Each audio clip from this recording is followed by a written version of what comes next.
This is Tim Daniel here, talking the draft, talking our Notre Dame players with always Steve Herring, as always, joining me by my side. With the 13th pick in the 2012 NFL Draft, the Arizona Cardinals select Michael Floyd, wide receiver, Notre Dame. Michael will be an immediate jump onto the Arizona Cardinals roster, where after Larry Fitzgerald's 80 catches, the second most that anyone had on the team was early Doucette, which is 54. Where this fits in for Mike is huge. This is a guy that's going to be on the other side. Larry Fitzgerald's going to get a lot of double teams, which is going to give Mike a lot of opportunities. Not to mention his size is going to make him pretty much win every matchup he's in a quarterback wide receiver situation. You know, one thing you hear a lot about is guys that came back to school. Was it right? Was it wrong? Jake Locker's a poster boy recently. Probably should have gone into the draft as a junior. But Michael Floyd really put it out there. He stayed in school. He even had something bad happen that you don't want to happen the year you stay in. And he came back, and he went higher in the draft than he probably would have gone last year. I've been saying since day one he's the best receiver in America. He will be an immediate impact player no matter who's playing quarterback. I think it was a great choice there, Arizona Cardinals. Well, that's the thing. Michael Floyd has dealt with this before. Who's going to be my quarterback?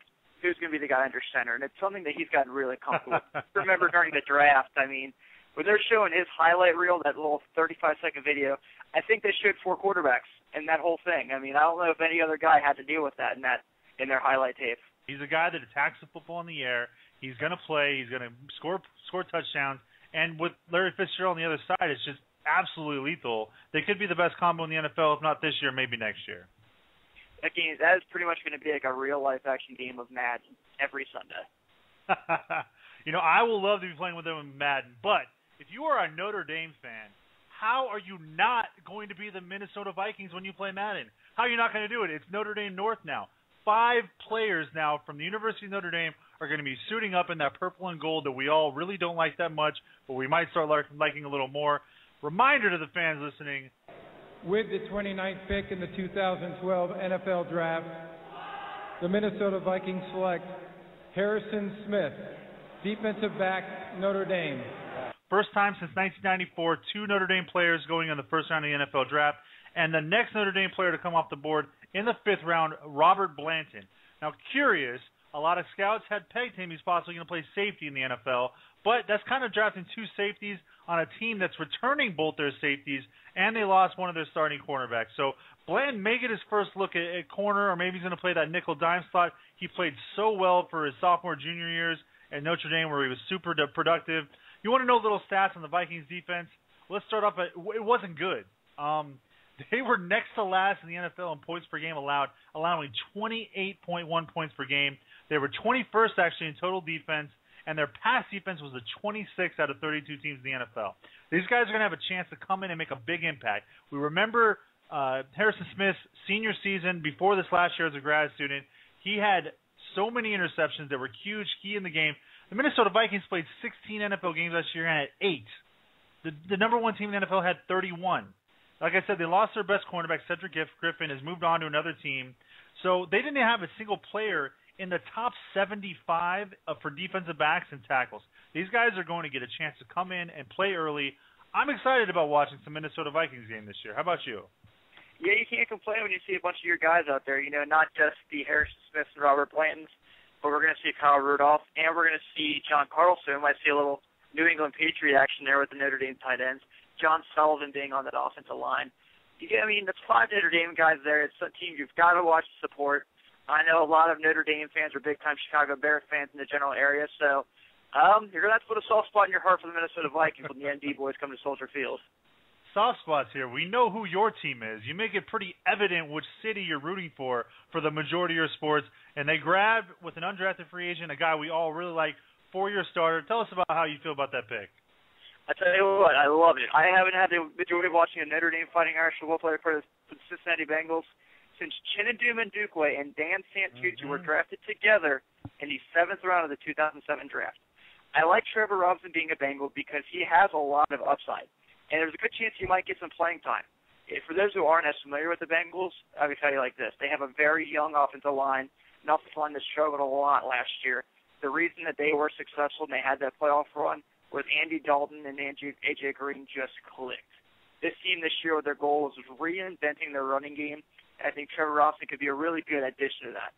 In the first round, the 27th pick, they took Kevin Zeitler out of Wisconsin. I think Trevor could really be a good, legitimate guard tackle guy there, too. And they're real, like I said, this team reinvented their offensive line and their running game, getting rid of Cedric Benson, letting him walk. I'll talk about Trevor Robinson. I played way too much offensive line to believe what happened with him in the postseason. I mean, 4-year starter at Notre Dame, no significant injuries. He's strong, he's athletic, he's got the size to play at the guard or tackle position, like you mentioned, in the NFL. It blew my mind he wasn't invited to the Pro Combine, and then he wasn't drafted. That's a huge, huge miss. When you talk about offensive line, one of the number one positions in the NFL for guys to go undrafted and turn into superstars. Some of the players on some of the big offensive lines in recent years, Carl Nicks, Jameer Nesbitt on the Saints, those guys were late-round undrafted free agents, and they were part of some of the best offensive lines of recent memory. I'm putting it right now in stone. Steve Herring says Trevor Robinson is going to be a player in the NFL for multiple years and a multiple-year starter. I hope it's in Cincinnati and hope you're rooting for him. Trevor's going to a situation where if he makes the Bengals, he's going to be behind, more than likely behind Kevin Zeitler, and probably playing a little bit of left and right the right behind Otis Hudson. This is the part where you're going against guys like Terrell Suggs and Ray Lewis, Lamar Woodley, and James Harrison. When he gets those times when they rotate those offensive line like Marvin Lewis likes to do, he's going to go up against those guys. He's going to have to get physical. I know he played a lot against a lot of great talent during his Notre Dame days with the tough schedule they play, but he's getting to step up a notch. I think that he's going to be prepared. Like you said, Steve, he has a lot of upside, a lot of talent. I think he's going to be ready for it. I think he's going to fit really well with the Bengal. I think he could be a solid role player, and I think he could really develop into a starter. Well, now moving on to the defensive side of the ball, we got one more guy that was drafted we have not talked about, that is Darius Fleming, a guy who can maybe fit in that outside linebacker defensive end position, drafted the 49ers in the 5th round. Now he, unlike the Vikings guys, he's joining one of the best defenses in the NFL. The 49ers were the 7th-ranked defense. They were 7th in sacks as well. Very dominant, very young group. If he's playing outside linebacker, he's going to learn a little bit from Patrick Willis on the inside. But on the outside, they got young guys, Ahmad Brooks, Alden Smith, who was fantastic last year, and Paris Harrelson. So you're going to have a chance to come in there and play maybe at a third down rush-type role that he started out at Notre Dame as. And I think that it's a great fit for him to learn. And I think he's one of those guys that can play that combo position in a 3-4 and possibly carve out a niche for himself. Familiarity is a big thing here. He's going to have Ian Williams there, obviously, his roommate from his Notre Dame days. They're going to be roommates again in San Francisco. You're seeing what I think is really neat, and I'm starting to see a little trend here, is these guys that were college coaches in the NFL taking these Notre Dame players. When people ask, is Notre Dame relevant, do they have the talent? Those you're seeing these old rival coaches like Pete Carrollton and Jim Harbaugh take these Notre Dame players. Those guys may have gone out and beat them 3 or 4 times in their career. Notre Dame still brings out good, talented players. Darius Fleming go to San Francisco playing for Jim Harbaugh. It's the same situation as we saw with Golden Tate going to Seattle and even Ian Williams going to San Francisco. You got to be happy for him, like you said, Steve. Playing with Ahmad Brooks, Alden Smith, and, of course, Patrick Willis is never a bad thing. Then he has some veterans on the defensive line like Justin Smith. This is going to be a huge thing for him. I think he's going to learn a whole lot. He is a guy that can play. He is a good, solid role player. I think he could be a good special team linebacker going on the kickoff team. He could be a good, solid guy coming in for your third down linebacker on the blitz on the weak side. I'm excited for Darius to be playing for the Niners, and I think that it's a great fit for him, and I can't wait to see him on the field. What do you think about Jonas Gray and Mr. Taylor Deaver?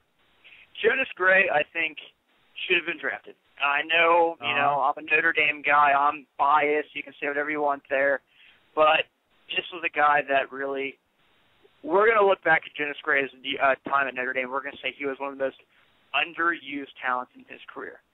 That senior year we saw, and, you got to think, it was only 10 games that he ran for 769 yards and 10 or 11 touchdowns. And he was averaging, was it 7 or 8 yards a carry? It was unbelievable the things he was doing.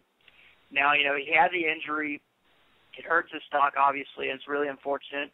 And he's going through a tough situation here. When you look at this Miami Dolphins depth chart for running backs, you're looking at Reggie Bush, Daniel Thomas, and Steve Slayton. Jonas Gray, if you take away that South Florida play, might have been known what best for his ball control. Can Jonas Gray go into training camp and beat out Steve Slayton, beat out Jerome Messman, beat out Marcus Thigpen for a running back slot? That's the big question. Well, he said he talked a lot with the Dolphins during the process that led up to the draft, and he almost immediately, he was allegedly being signed to that contract while the last picks were still being made. And the point being is that he felt comfortable that they knew that he still had to finish his rehab process off, and if he wasn't prepared, they were still prepared to keep him on the roster or do something along the lines of making sure he stayed with the Dolphins until he was 100%, which I know you never know how it's going to work out, but I'm excited to hear that. And I hope it goes that way because he's a guy that probably will not be 100% in August. And the chances of him beating out a Steve Slayton and a Daniel Thomas in August when he's not 100%, it's going to be a tough task. So I really hope that he is given the opportunity to get all the way back and then show what he can do in the NFL. Steve, let's talk a little about the Kansas City Chiefs here. Ethan Johnson is picked up by them with a rookie free agent deal.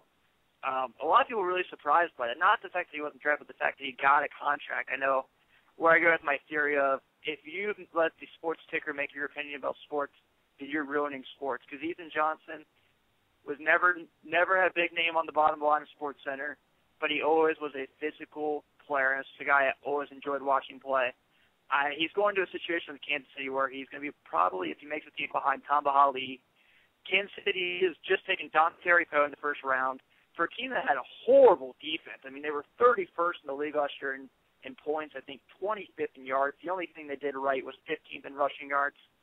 He's going to a situation where this team only took two guys on their defensive line. They took Dontari Poe from Memphis, and in the 7th round took Jeremy Long from San Diego State. I think Ethan really has a good chance to play for the Kansas City Chiefs. When you talk about Ethan Johnson, it's never been a physical thing. He's got the size, he's got the height, the weight, the speed, the athletic ability to contribute at the NFL level. But you look at this past season, he really struggled. He was injured for the majority. He had that high ankle sprain. Those things never recover during the course of a college football or any kind of football season. So you look back at that, but his body of work, he was a very solid contributor in a couple different defensive schemes, the 3-4 and the 4-3 tackle. He was playing all over the field, and he's the kind of guy who's going to work into the 3-4 in Kansas City. He's going to get a chance to play if he is healthy. And it's really interesting when you look at Ethan's path to the draft. He wasn't able to do any of the pre-pro day stuff. He didn't do a pro day. He didn't work out for scouts. He didn't go to the NFL Combine. He wasn't even on anyone's radar. He wasn't talking to anybody. So he kind of came out of left field to say, I've been taking care of some personal stuff, and now I'm ready to ball. So not surprising he wasn't drafted, but if he's 100%, much like Jonas Gray, he's a guy that can contribute early and maybe for a long time. We're moving on. What do you think about Taylor Deaver up in Dallas Cowboy territory? When we go through all these guys, Steve, as in who's going to the best situation for all these undrafted free agents, you've got to go with Taylor Deaver.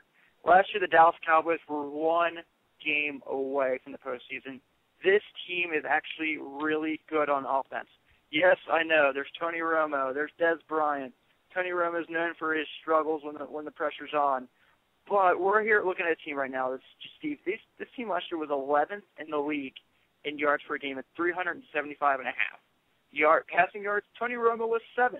Yes, 7th by 262.6 yards a game. And they're a little down on the rushing with 112.9. But let's be fair there. DeMarco Murray and Felix Jones were both hurt. Taylor Deaver is going to a situation where he has so much talent around him, not just on the offensive line, but the skill players around him, where if he does well enough to make Jason Garrett's team, he has a chance of making the playoffs year in and year out with the Dallas Cowboys. This team is physical.